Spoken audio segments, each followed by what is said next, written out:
guys, welcome back. In today's video I'm going to be going through the process of making Koyo the autumn kitsune, so stay tuned. As usual, I'm starting off with my resin cast of an original sculpture I have sculpted, molded in silicone and cast in resin. This one's a little bit different because it has exposed resin, so I don't actually put fur on the face or anything of this particular sculpt. It's based on a Japanese kitsune no mask. It's a theatre mask, and I wanted to combine that into a doll itself, so it's just something that I've come up with myself.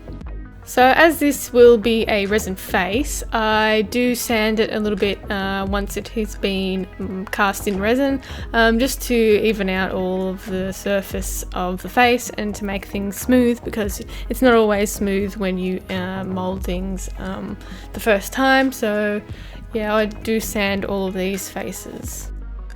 So I'm painting up the face using some chroma acrylic paints, and I primarily use white on this particular sculpt. So I put quite a few layers of white paint on it just so it has a good even solid coverage, because sometimes resin can be a little off yellowy sort of white, so I wanted a really nice white, pure white. So yeah, I put a couple of layers of paint on this, and I do put a base layer of paint on first just so it has something to stick to. So just like with all of my dolls that I make for my storyline, they do have a backstory, so I will go through the backstory now. Autumn kitsunes are peaceful creatures. They appear around fox shrines located in the forests around the world. Some say these foxes live inside these statues and are awoken at the first turning of the leaves, returning to the statues once the autumn season is over. Many of the locals leave offerings at the base of these statues at the beginning and end of the seasons to thank the kitsunes for protecting the forest and bringing with them the colour of autumn. Autumn kitsunes are found through the world, but mainly present in the tall trees and Kalatha areas of the mainland, which natives called Nanklandara. These areas are heavily forested and remain almost untouched. So there you have it, that's a little backstory of the autumn kitsunes. I do really want to do some videos on the actual world itself, so I just gotta work out how to structure the video so it's not like weird and boring. And I want to have some good maps as well, so I need to find time, but I'd really like to do some watercolored maps of what the world looks like. Until I get time to do that, I probably can't do any more videos on the actual world, but maybe I could do like a briefing or something. Let me know in the comments what you'd think, or have any ideas of how I should structure it, because I know a lot of people would be interested in it, so yeah, let me know in the comments. Alright, so once the painting's been done and I've highlighted all the black parts that I want, which are the eyes and the mouth area, I then go around and highlight some of the red parts that I want to be red with a different kind of paint. It's a golden paint. It's a bit thicker, which I quite like for the kitsunes because it gives it a sort of painted feel to it, so it's more realistic in terms of the no masks, and yeah, I just like the way it sits on the paintwork with this. So it's not like the chroma acrylic paint, whereas that's quite smooth and watery. The golden paints are quite thick and heavy. So the idea was, I did a kitsune that was cherry blossom inspired one, so a spring one. If you have it, it's still available in my Etsy shop if you're interested. So I wanted to do another seasonal one, and as it is autumn in Australia now, autumn is my birthday season and the best season, I wanted to do a autumn inspired kitsune. So the idea was to have maple leaves falling along the face of this kitsune, and then have orange fur to replicate the colours of the autumn leaves.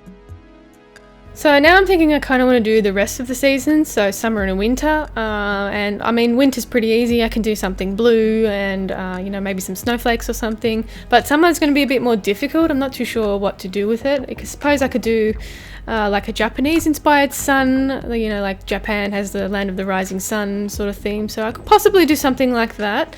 I'm not too sure yet, but I think I'd want to go something green, but yeah, I'm not too sure. I have to think about that. And painting in the little ear crevices, and you can see, I don't know if you can tell, but how the paint is a little bit different from the chromacryl paints, how they sit and how they look and how much thicker it is. It leaves a different kind of shine to it as well. The chromacryl are sort of more matte, I guess, but they still have, I suppose they're satin. And the golden paints tend to be a bit more reflective, and it kind of resembles lacquer in my opinion, so that's why I chose it, because a lot of the masks were done with lacquer and stuff, so yeah, I thought it was a great fit. Alright, and doing the little maple leaves now. So I wanted little maple leaves, I didn't want a huge one, because I didn't want to take up the whole mask, and I wanted it to sort of look like it was falling across the mask, so I went for the little tiny ones, which were really difficult to paint.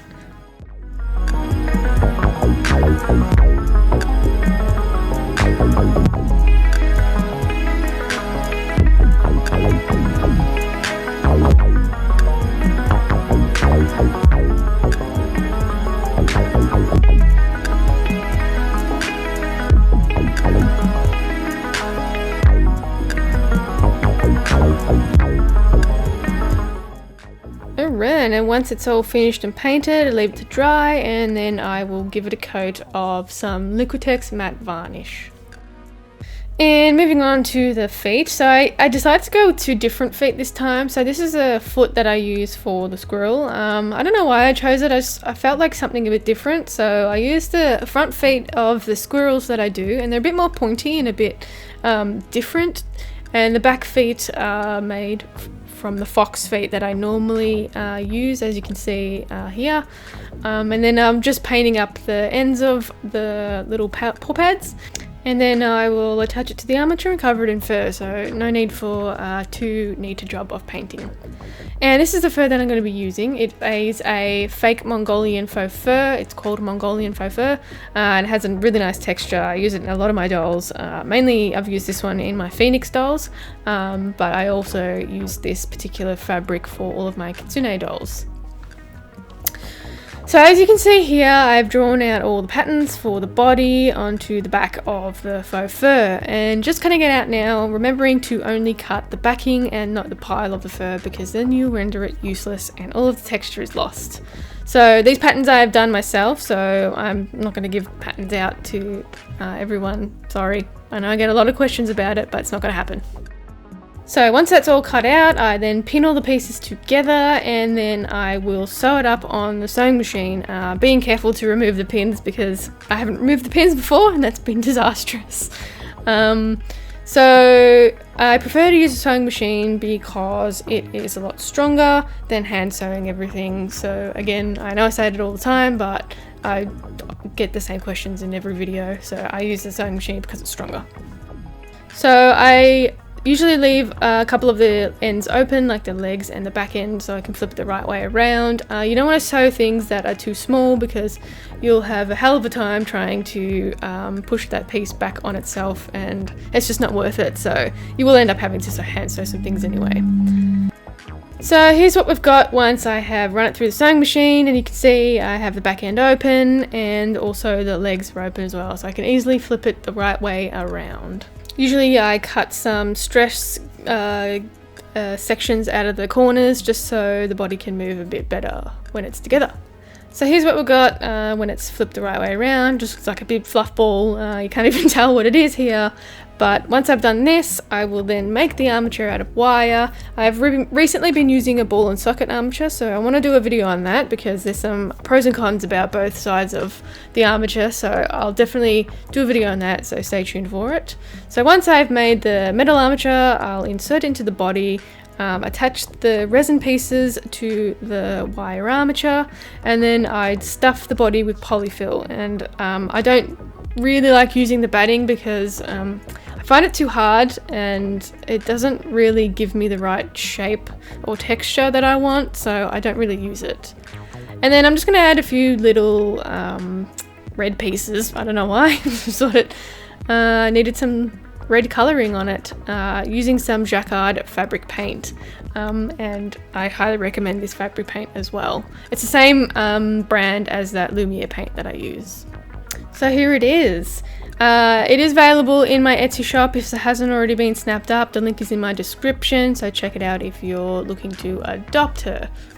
And that is it for me today, guys. I hope you enjoyed the video. If you did, give it a thumbs up. You can also check me out on Instagram and Facebook at Creatures of Nat. And if you have any requests, leave it in the comments down below, and I'll catch you in the next one. Bye!